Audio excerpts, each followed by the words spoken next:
Les femmes enceintes vivent actuellement leur grossesse dans la solitude. Elles déplorent la froideur des rendez-vous, la rigidité des protocoles et parfois même leur incohérence. Leur prise de décision est difficile. Plusieurs se résignent à accepter des interventions sans même poser de questions. Elles ont l'impression de ne pas avoir de choix. Elles perdent leur pouvoir d'enfanter.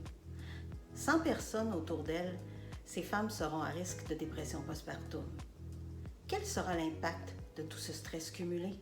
Plusieurs adolescentes sont aux prises avec des problèmes d'accès à la contraception, des craintes de grossesse et l'inquiétude que les parents découvrent qu'elles étaient actives sexuellement.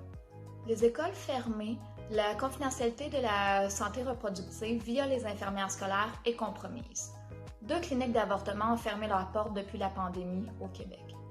C'est inquiétant pour notre droit de choisir face à une grossesse planifiée ou non. Les femmes immigrantes doivent faire face à beaucoup de stress et d'inconnus. Le système de santé, leurs droits, les interventions à l'accouchement. Même avec les mesures de déconfinement, la peur est omniprésente. Peur de sortir, peur d'attraper le virus, peur que leur bébé soit contaminé. Accoucher dans un autre pays, c'est être loin de son réseau de soutien traditionnel. Ne pas être en mesure de présenter le nouveau venu à sa famille, être privé de fait des rituels d'accueil pour son bébé.